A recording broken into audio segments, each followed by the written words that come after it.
A lot of people think it's this momentous thing, like it's going to take weeks and planning and forming your LLC, and a lot of people just overthink it. Like, you could probably stop listening to this episode, create a digital product, list in your Etsy shop later tonight. It's that fast. I'm Amy Porterfield, ex-corporate girl turned CEO of a multi-seven-figure business. But it wasn't all that long ago that I lacked the confidence, the budget, and the time to focus on growing my small but mighty business.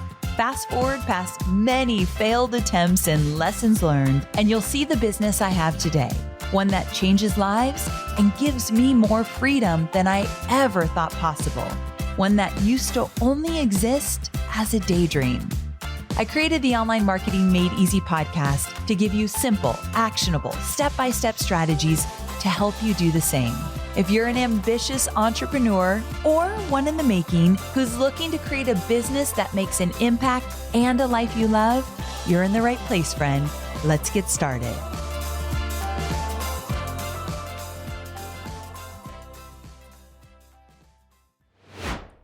Hey there, welcome back to another episode of Online Marketing Made Easy. Do I have an episode for you today?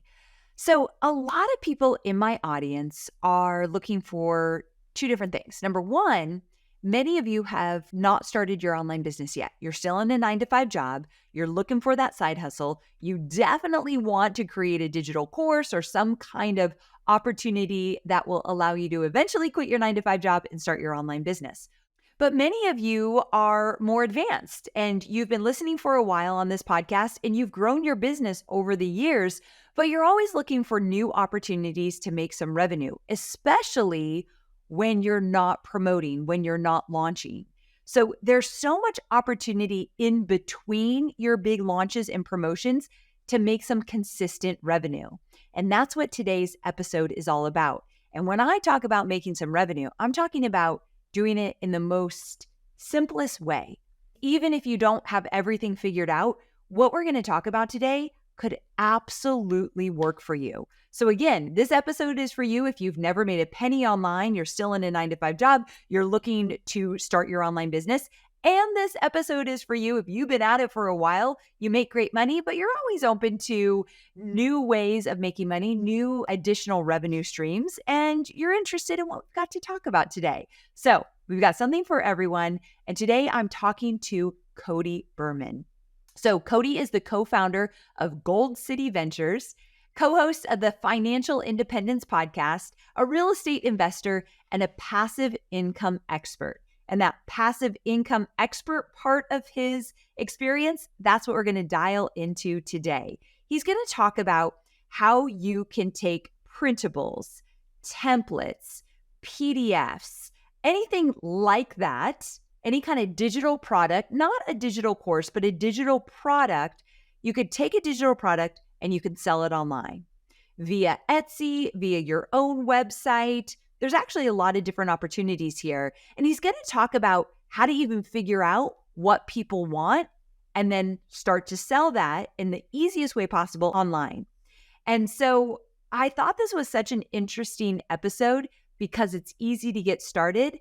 And many of you who have an established business, you already have products that you could do this with. I thought that was really interesting as well. So I feel like I'm giving it all away. We talked about everything in more detail in the episode.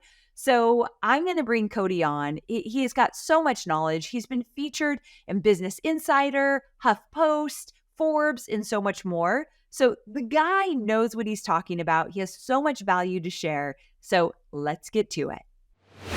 Hey there, Cody. Thanks so much for joining me. I am super excited for today, Amy. So am I. Like, this topic is going to be so perfect for my listeners. So I want to just start at the top, and I want to talk about where did you first see the value in creating digital products? But before you even answer that, let's define digital products, because as you know, I teach people how to create digital courses. That's not necessarily what you're talking about when you say digital products. So start us there, and then we'll kind of get into it. So in the context of today's conversation, digital products is going to mean printables, PDFs, ebooks, basically a digital file that you're going to deliver or give to the customer. That is digital products. And like you said, of course, there's digital courses and that might fall under the digital products umbrella. But in today's conversation, digital products means a digital file that you deliver to the customer. Fantastic. And so many of my listeners, they absolutely already have those digital products sitting around in their business, whether it's inside their digital course and they can pull some of those out, or things that they've created down the road that they didn't even know they could actually make money with.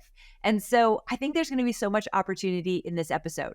Okay, so again, I'll come back to that first question. Where did you first see the value in creating digital products? Like, what inspired you? So for me, I've always been a quote unquote side hustle guy. I was the guy with the lemonade stand. I was the guy doing a million side hustles growing up, but I was always trading my time for money. Like I did a lot of freelance writing. I was building websites for people. I was delivering Uber Eats on a bicycle. Like I was doing the most non-passive side hustles possible until I stumbled upon digital products. And the reason why it attracted me so much was, I don't know if you've read The 4-Hour Workweek. I'm sure you have, Amy. But the 4-Hour Workweek really changed my mindset that you don't have to trade your time for money on a linear basis. Instead, you could spend your time, your money, your resources building things like digital products or digital courses like you do. And then you could kind of reap the benefits of that work in perpetuity. So the idea of digital products really attracted me. I'm like, okay, I don't have a lot of money. I have a lot of time. I'm just going to try to create a bunch of stuff in Canva, throw it up on Etsy and see what sells. So good. Okay, so what did you learn from the first time you did that? So I learned that you have to actually do keyword research and figure out what your audience is looking for. What a lot of people do, myself included, is they just create stuff on a whim and they don't do an audience survey. They don't use keyword research tools to see what people might be searching for. And so when they put all these products out in the market, it's crickets. Nobody buys them. And that's exactly what happened to me. Okay, what was your first digital product that you did try to sell? You're going to die. Okay. I can't wait. I don't know, everyone. I actually don't know the answer. So we're going to learn together. So when I first started selling digital products, it was right after college and I was 22 years old. And I thought a great digital product idea was to create a 21st birthday party drinking game. It was a printable. So you'd go on Etsy, you'd buy it, you print it out and customize it. And then I'm thinking to myself years later, I'm like, what 21-year-old is going to go on Etsy to buy a game to drink? They're just going to go and do it with their friends. So it was an absolute flop. Didn't go anywhere, didn't make any sales. But I will tell you this. Number one, I wish Cade, my son at 22, was trying to make it online. He's going to be an engineer, so it's not where his mind is. But I love that you were doing that at 22. Also, I remember Cade's 21st birthday. We went to Vegas and his mom and I, Cade's my stepson, his mom and I put together all these fun games and decorations. We would have bought it from you, Cody. We would have bought something. Thank you, Amy. But you're selling to the moms, not the 21-year-olds. So you're right. I get that. Okay, so you're saying I need to do a little SEO research, a little keyword research as well. So my question is, walk us through, or can you walk us through your process of using SEO to validate a digital product idea before you start creating it? Like, what does that look like? Give us an example. How have you done that? I want to hear it all.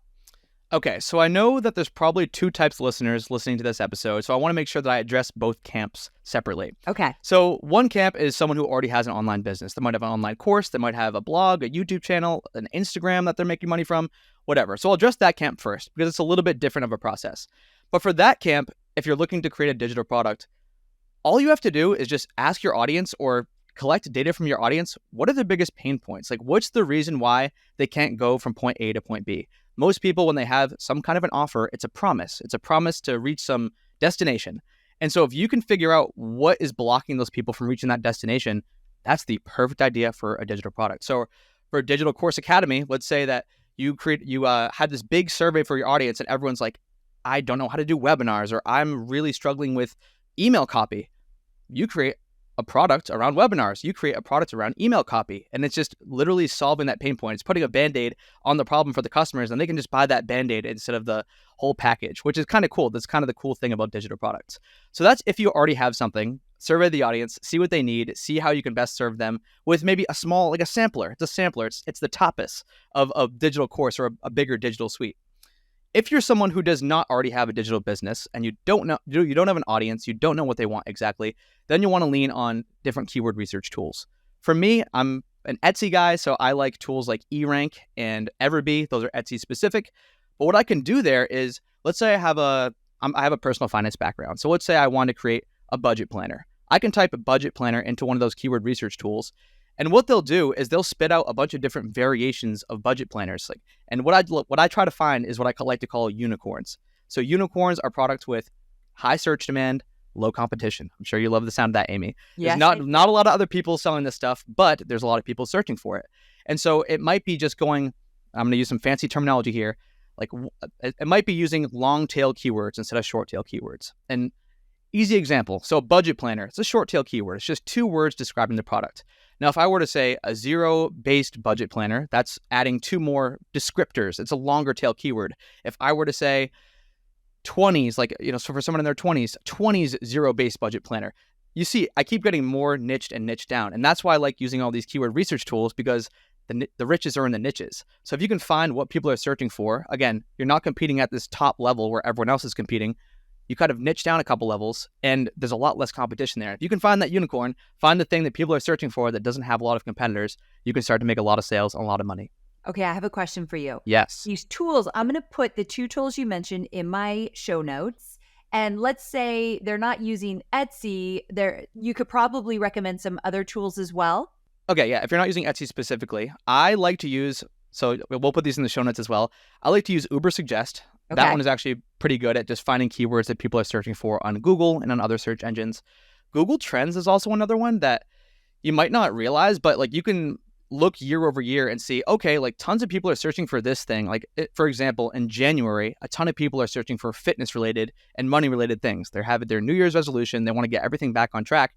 So if you have a business around that, you can look and see what exact keywords people are searching for. Maybe this year, everyone's huge into keto and you want to make a keto meal tracker. Again, you're niching down. It's not just a regular meal tracker. It's a keto meal tracker because that's what you see on Google Trends. Yes. There's a lot of these tools. I also like Answer the Public. And basically what that tool does is you can type in a phrase and it will tell you what variations of searches people are doing for that phrase. So for example, if I wanted to say budget planner, like I said before, it'll show you all the hows, the whys, the whats. So it's how do I create a budget planner? Why do I need a budget planner? And it'll show you all of the different search volume for each of those question variations, if that makes sense. Okay, that's fantastic. I'll list all those tools in the show notes. But the other question I have for you is a little bit more specific, and it might depend on what tool you're using. But you had mentioned, I want to make sure I got the right terminology. Was it high demand or high search, but low competition? What was that first one? Yeah, that's exactly right. Yeah, a lot of people are looking for it. There's not a lot of other people selling it. How do you know that? What are you looking for in these tools that you know it's high search, low competition? A lot of these tools will actually have these built in, and a lot of them will make it super easy, and it will literally show green. Green means a lot of searches. Red means not that many searches. Green means not that much competition. Red means a lot of competition. I don't want to use exact numbers because all these different tools are slightly different, but a lot of them are pretty intuitive, and most of them, I think pretty much all of them that I use will have the volume and the competition. Perfect. Okay, good. So that makes it so easy. All right. So once you do that, and you're using these tools to identify what your audience wants, when it comes to creating the right digital products for your audience, what do entrepreneurs, first-time business owners, or even more advanced business owners, what do they tend to get wrong? Tell me about the red flags, the pitfalls, things to look out for. A lot of things here. Okay. So something that I wish I knew when I first started out, and I'm guessing there's a lot of people in your audience like me who are just dabblers, they're doing a bunch of things. Like I mentioned, they might have a blog or a YouTube channel or an online course, is that everything is an ecosystem. Once you learn that, and once you can create a digital product suite rather than just one standalone thing over here, one standalone thing over there, instead of having just discombobulated multiple businesses, try to make them a cohesive unit. So a good example is with digital products. Let's say you have a big offer. I know you have DCA, it's a $2,000 offer, but a great way to get someone in the door might be a $7 digital product around digital courses. Again, it might be about email marketing, it could be about webinars, it could be about copywriting, it could be about sales page layouts, or you could even give away templates for sales pages or templates for all these things. That's getting someone in your door, and you already know that they're interested in the next thing. They're already interested in DCA in this example. So using that as kind of the stepstone to get them into your community, into your ecosystem, then maybe you have another larger digital product. It could be a bundle. Again, it could be this huge bundle of templates. Here is my everything you need to create the best sales page and checkout pages ever template. It's $97. Now that person's even more bought into you, Amy. So when you launch DCA, your big offer, your $2,000 offer, that person is already locked in. They know that you're delivering value. They know that you have good products. They know that you know what you're talking about. So with these smaller digital products where someone might say, why would I bother selling a $7 digital product? That seems silly. I have this $2,000 product over there. I'm just going to do that. It's like, well, you're missing out on getting that person into your orbit, into your ecosystem, if you're just going to shoo away these smaller digital product opportunities. So I really wish I understood that earlier on, because with some of these businesses, I was just trying to go for the big sale, and I didn't really understand how my digital product knowledge and my digital product skills could make those a lot easier for me. Absolutely. I just want to double down on that. I believe that's called priming the pump and getting people to not only trust you and get in your orbit and actually spend money with you, which is a big deal. Even if it's $7, they did take out their wallet and they invested in you. And that's their first big step into your community. I feel like that's so important. And I love the idea of baby steps into something. Sometimes I struggle with getting a brand new cold audience to buy a $2,000 program that actually takes a lot of work to get the results. Like, I never sugarcoat that. But imagine if throughout the year they had little opportunities to kind of experience a little, get a little taste of it before they're ready to go all in. I think you're 100% right on that. I think I could do better with that in my audience. And I think a lot of my listeners will find value in that. So the big takeaway I just heard was, it's not necessarily about the money. It's about the buy-in and getting people into your community and start engaging with you and trusting you. That could be worth a lot when you sell a $2,000 program down the road. But Okay. it's also about the money. So here's an example where you could, again, it's great for getting people in the door. You can use them as tripwires or lead magnets or whatever you want to call them. There's so many different terminologies out there. But you could also sweeten the pot. You could have upsells. You could have bump offers using digital products with that main offer. So instead of you making a $2,000 sale with DCA, maybe you have $2,000 plus you have this $197 add-on of all these templates of all these digital products that you created. And all of a sudden, your LTV for that customer goes from $2,000 to $2,200. And if you can Okay. repeat that thousands of times over, you do the math, it's a lot of money. It's huge. And I love that you just brought this up. We do that. So we have slide decks that we've designed through Canva, through my own designer, that when you buy Digital Course Academy, a lot of people who bought it, they'll already know this. We have an upsell and we'll say, look, I'm going to teach you how to create webinars, but if you want it to be so easy and have your decks already designed, you don't need a coder, you don't need a designer, it's going to look amazing. Buy this template pack of slide decks for your webinars and for your digital course. And it's an upsell and it does incredibly well, like 30% upsell from a $2,000 program. So I 100% agree with you. And then if we ever wanted, we could take those and we could sell them individually as well, which I've never even thought to do. I got a third mistake for you, Amy. Something I didn't realize. So I think a lot of people, they get stuck. I know one of the questions you asked me at the very beginning of this episode was, well, how do you think of digital product ideas? And a lot of people don't realize that they have digital product ideas at their fingertips that they're not selling or even giving to their audience. I know you mentioned someone might already have one in their course, but someone might already have one that they're just using and they're not tweaking slightly and then giving to their audience. For example, so something that I sold on Etsy that did really, really well, I had a podcast media kit because I'm a podcaster as well. And I spent dozens of hours decking this thing out. It was like 9 pages. All I did was kind of white label it, made it a Canva template, put it on Etsy for $10, and that product has sold hundreds of times at this point. Okay, that's so smart. So you're saying you already created it in your business. You needed it. You put the work, time, and effort into it. It's been valuable for you. You kind of strip it down, change it up, white label it. So now it could be valuable for everybody else. And boom, you have a product that you would have created anyway. So why not make money from it? Yeah, and one of our coaches, actually, she has a personal finance background. She was an accountant before. And she just took her personal finance spreadsheet that she used. It was crazy. It was like 10 sheets long, but she just made it a template for other people to use. And now that's one of her best selling products in her shop. So oftentimes the best products are the ones that are right under your nose that you're already using yourself that might need a tiny bit of work to become sale ready. And then other people are more than willing to buy the thing that you spent dozens of hours putting together for yourself and making it awesome. Okay, I love this. I want to come back to maybe some other mistakes and opportunities you see, but I want to take a little bit of a detour. So you said you mainly sell on Etsy. I think that's one of the most popular places to sell. Do you have to run paid ads to get these sales. Can you kind of talk to me about the ecosystem of selling on other platforms? I'm not used to that. I actually have never done it. So what does that look like? And are there other platforms that are really valuable like Etsy that people should look into? I am so glad you asked this question, Amy. So the reason why I like Etsy so much is you don't need a following. You don't need social media presence. You don't need a website. You don't need anything. If you understand what people are typing into the search bar, which is keyword research in a nutshell. I know when I say keyword research or SEO, it can sometimes sound fancy and technical. Totally. It kind of freaks me out sometimes. Yeah, me too when I first started. But all it is figuring out what people are typing into the search bar, creating that thing. That's keyword research. So back to your question about Etsy, the reason why I like Etsy so much, there's 100 million buyers on Etsy. And if you can understand what people are typing into those search bars, creating the products, putting them in your shop, Etsy delivers the buyers to your doorstep. Okay. Right now, Cody, you just had a lot of my audience, their ears perked up. I attract a lot of newbies, beginners. I have a book called 2 Weeks Notice, Quit Your Job, Start Your Online Business. So they're coming into my world and they're like, how do I get started? I don't have an email list. I don't have a website. I love opportunities to ease into a bigger online business. And some people might stop right there. You have a great thriving business and you do this all the time. So there's so many opportunity here. So you just saying you don't have to have a website, you don't have to have an email list, and you can get started.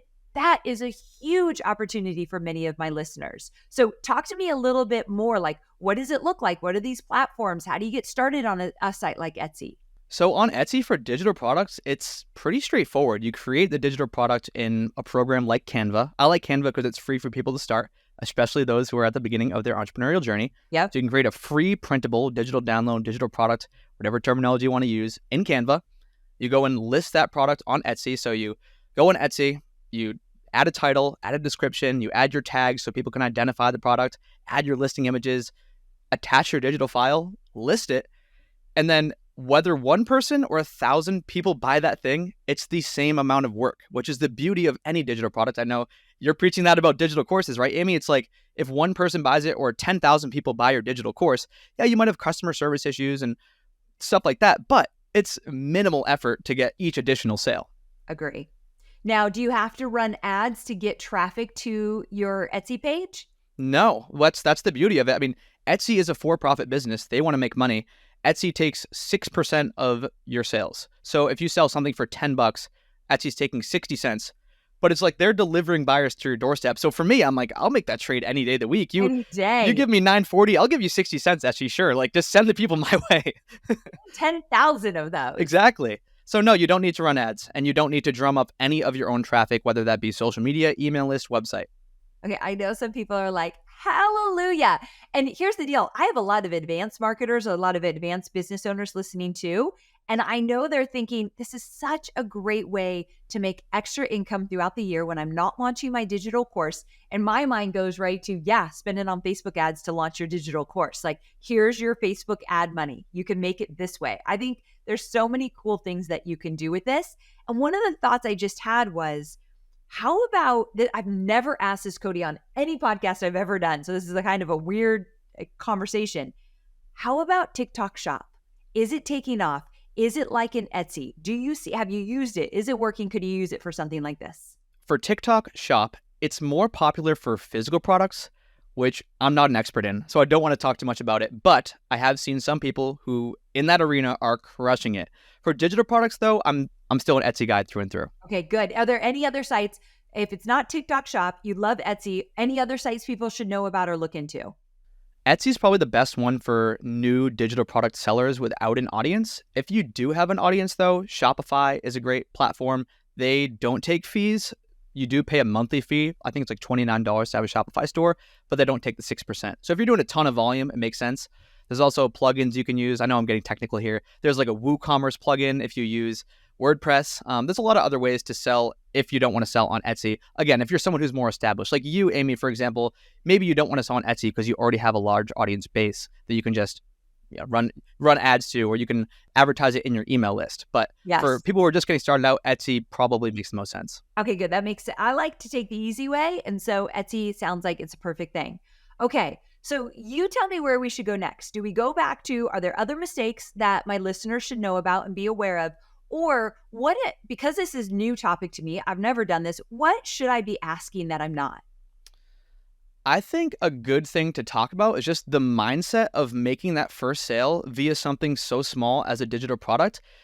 I'm sure you're a big fan of this as well, Amy. Like, the momentum piece is so important, whether it's the smallest win ever, maybe whether it's making a $5 sale or just getting someone to favorite something in your shop. Getting that feeling of knowing that you can make money outside of your 9 to 5 job is revelatory. It's insane. Huge. Yeah. It's insane. So that's one thing I don't want to discredit here. Some people might be listening to the numbers we're talking about, like digital product. They're here $10. They're like, what a waste of time.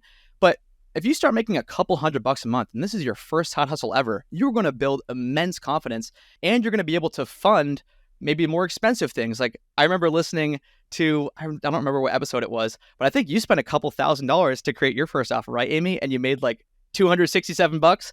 Sorry to throw you under the bus there. But but people who are listening, and myself included, I remember being like, I don't have a couple $1,000s to spend. Like, this is scary.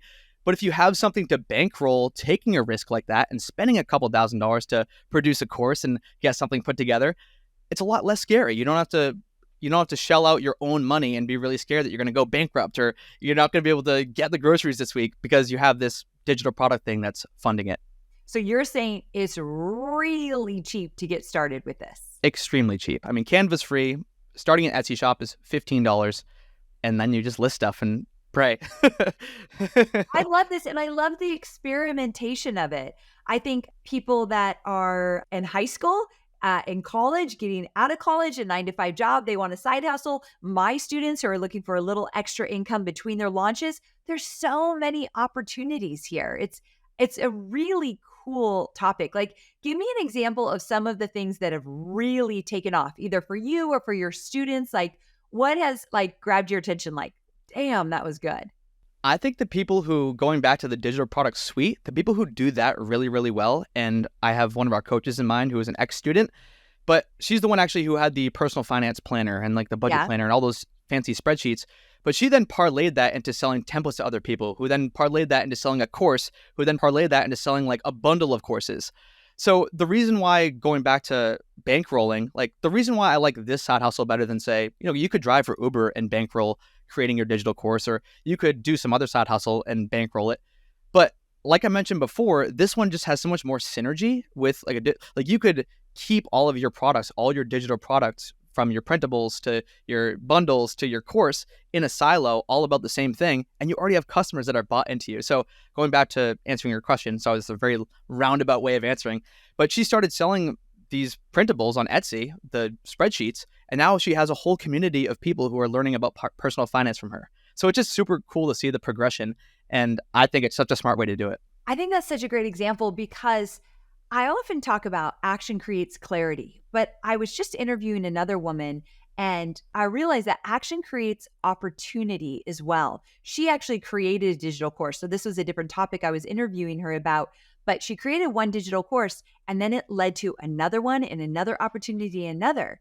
And some of my students, they don't start their first digital course because they just really struggle with coming up with the topic. And even though they come up with the topic, they don't think it's going to be good enough, and they never start. But what if they took a little idea from that bigger topic and they floated it out there? They did their keyword research like you're teaching. They create their program or their template or PDF or whatever it is on Canva, a little sliver of the bigger idea, and it takes off.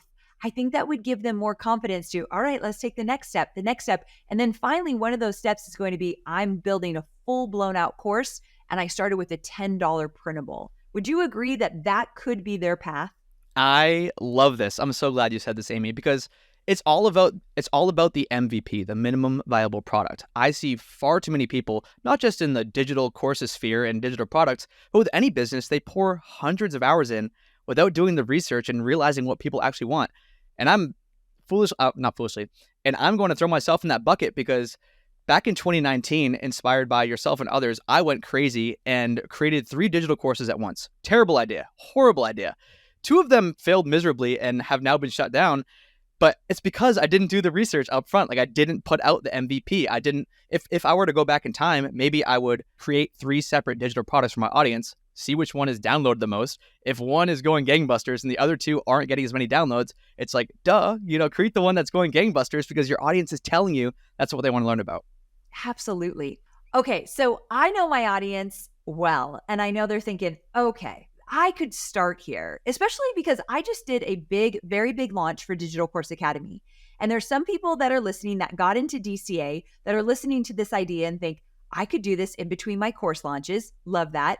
But there's a lot of people listening that they're like, I didn't join Digital Course Academy. I just wasn't ready yet. But this might get me ready. This might give me that little confidence I need so that when Amy rolls out Digital Course Academy again, I'm ready. So I want to tell people how they can get their hands on a training you have. Super cheap. It's $197, so very easy to get into. And you teach people how to get started with these digital products. Is that right? Yeah, we teach the A to Z, from ideation to creation to listing to marketing to once you start getting some momentum, multiplying your sales, everything. Okay, so if you go to amyporterfield.com/printables, that's where you go. amyporterfield.com/printables. I'll put it also in the show notes so you can click to it. I told Cody, I want to tell my audience about this. This is very cool. I love to be an affiliate for things that my audience could just eat up and things that I don't teach. And so I just got really excited about this. I think it's a great opportunity for many of you. So go check it out. It's a great way to get started. Again, amyporterfield.com/printables. But also, Cody, what would be like your last parting words? People are listening. They're kind of getting excited. This is a great way to start a side hustle or get a little extra money coming in or a lot. So what would you tell someone who's like, I'm kind of curious about this? What would be your last parting words? It's the Nike motto. It's just do it, because I think this is just such a low barrier to entry way to get started in entrepreneurship. And a lot of people think it's this momentous thing, like it's going to take weeks and planning and forming your LLC, and a lot of people just overthink it. Like, you could probably stop listening to this episode, create a digital product, list in your Etsy shop later tonight. It's that fast. That is so exciting. I just love people. I love for people to get started. And I also love for people to get a quick cash injection and start to feel confident, like, wait a second, I could make this work. This could be something really, really cool. So I'm excited for people to get started. And where else could they learn about you? Like, where are you on social? Give me some more details. Yeah, I'm on social at Cody D. Berman. And actually, something I didn't mention in this episode, which is really exciting that I've been doing lately, someone challenged me, and it was a negative hater comment, but they said something like, Etsy's too saturated now in 2024. Like, you could never repeat the success you had back in 2018 when you first started selling printables. So challenge accepted. So I actually started a new printable shop exactly or almost 1 month ago from when we're recording this. And as of today, I have $150 in sales in a month, which is cool to see me starting from scratch. And it's awesome. I feel really good about it. And so that's something I've been documenting on Instagram if people want to check it out. Oh, that's fun. Okay, great. So we'll make sure that we put your link to your Instagram as well so people can check that out. So Cody, thank you so much for coming on the show and sharing your knowledge, but also inspiring my audience to get started. Those who haven't, this is a perfect way to get started, and I so appreciate it. So again, go check out amyporterfield.com/printables if you're a little bit curious to see what Cody has to offer. And what if you had your Etsy shop up and running this weekend? And for my students who are already established, you already have something in your business that you could put on Etsy this weekend. I have no doubt in my mind, I could think of like 5 things I have. So absolutely, you have a head start right away. Thank you so very much for being here. And you're a great guest. You've given a lot of inspiration to my listeners. I appreciate you.